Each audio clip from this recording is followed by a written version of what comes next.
Ready for your first chord? Well, let's learn E minor. A chord is simply several notes being played together, which means you'll be strumming multiple strings at once.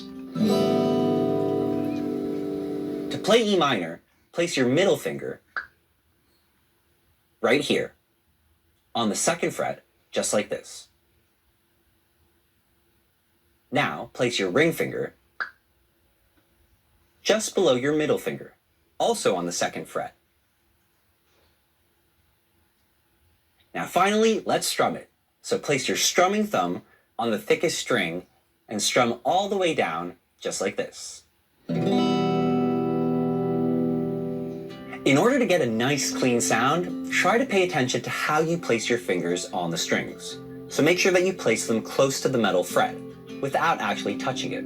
So not like this, or like this.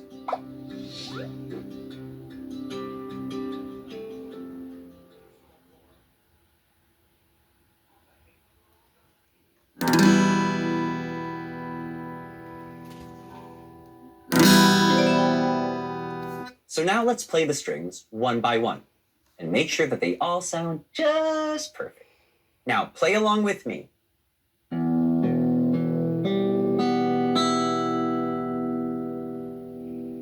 Now, if you find yourself accidentally muting any of the strings, try to move your wrist forward so that your fingers are only pressing the frets that they're supposed to. Also, you can try lowering your thumb so that it's not too high up on the neck.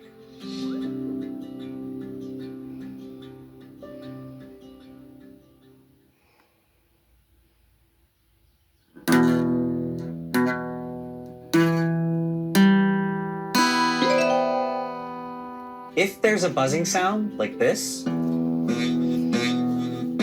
just press down harder against the strings. Now, it could hurt a little bit, but the marks on the tips of your fingers, they're actually a sign that you're doing it right.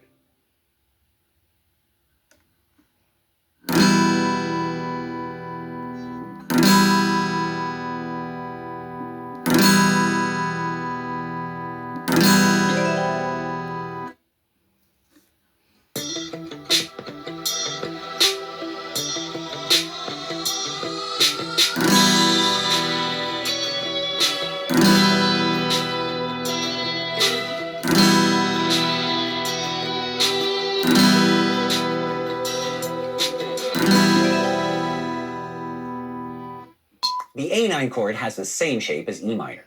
So from the EM shape, all you need to do is take your fingers one string down, just like this.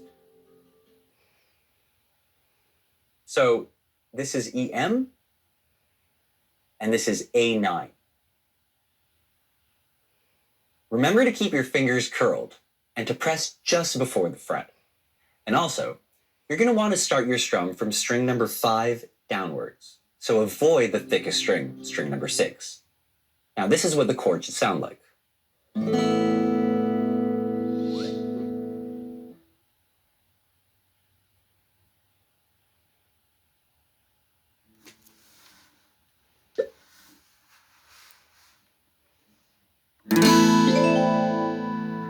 Remember, when playing chords, it's a really good habit to take a few moments and strum each individual string at a time, just to ensure that each one of them rings out properly.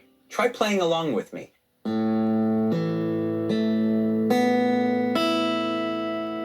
When playing the A9 chord, it's really very common to accidentally mute strings number 1 and 2. So try moving your wrist forward if that happens.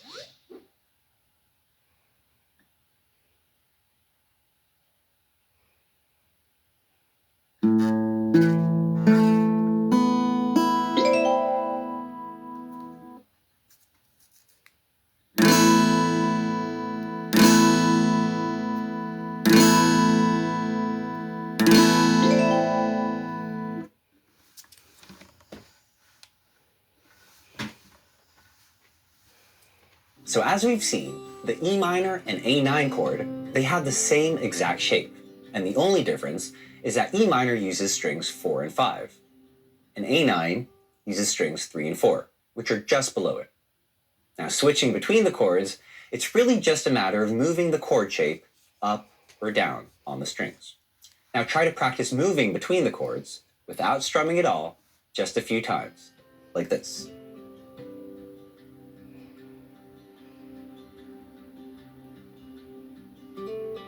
Now let's add the strumming. So start with E minor, then strum.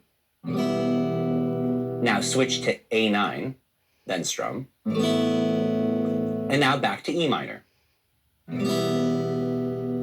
Remember that when you play A9, try and avoid playing the thickest string, string number 6. So start strumming from string number 5.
I think you're ready for your next challenge, which is going to be playing the song. Think you could do it?